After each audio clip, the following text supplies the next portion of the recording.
Hi friends, இன்றைக்கி நம்ம vegetable kurma எப்படி செய்கிறதுன்னு பார்க்கலாமா? இதுக்கு நான் பெரிய வெங்காயம் வந்து ஒரு 2 வெட்டி வச்சுக்கிறேன். கேரட்டு, உருளைக்கிழங்கு, பீன்ஸு, பட்டாணி எடுத்திருக்கேன்.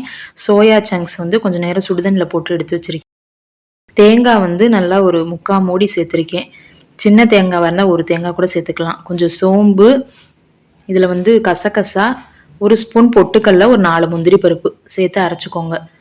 முந்திரி பருப்பும் பொட்டுக்கல்லையும் சேர்த்து கிளிப்பிங் மிஸ் ஆயிடுச்சு. சேர்த்திங்கன்னா கொஞ்சம் குழப்பாக இருக்கும். இப்போ வந்து ஒரு குக்கரில் வந்து ஒரு குழிக்கரண்டி எண்ணெய் சேர்த்துருக்கேன். இதில் வந்து வெங்காயம், பச்சை மிளகாய் சேர்த்து நல்லா வதக்கிக்கோங்க. உங்களுக்கு வேணும்னா ஹோல் ஸ்பைசஸ் கூட நீங்கள் போட்டுக்கலாம். நான் வந்து கரம் மசாலா சேர்க்குறனால ஹோல் ஸ்பைசஸ் போடலை.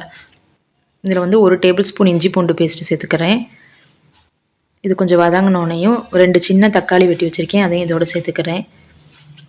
இதுவும் கொஞ்சம் வதங்கினோனையும் எல்லா காய்கறியும் இதோட மொத்தமாக நான் சேர்த்துக்கிறேன். பட்டாணி, பட்டர் பீன்ஸ்னு ஏதாவது ஒரு பயிர் சேர்க்கும்போது குருமா வந்து டேஸ்ட்டு சூப்பராக இருக்கும்.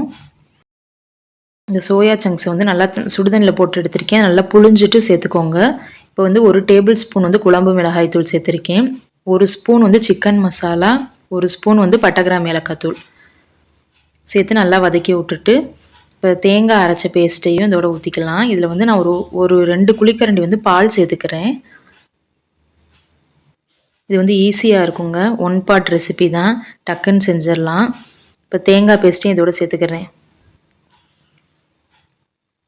மிக்ஸி ஜாரை வந்து நல்லா அலசி அந்த தண்ணியும் சேர்த்துக்கோங்க. கடைசியாக கொஞ்சம் மல்லி, புதினா சேர்த்து குக்கரை க்ளோஸ் பண்ணி நல்லா ஒரு 3 விசில் போட்டு எப்படி எடுத்துட்டிங்கன்னா குருமா வந்து ரெடி ஆயிரும். இது வந்து எல்லாத்துக்குமே நல்லா இருக்குங்க. தோசை, பூரி, பரோட்டா, சப்பாத்தி எல்லாத்துக்குமே நல்லாயிருக்கும்.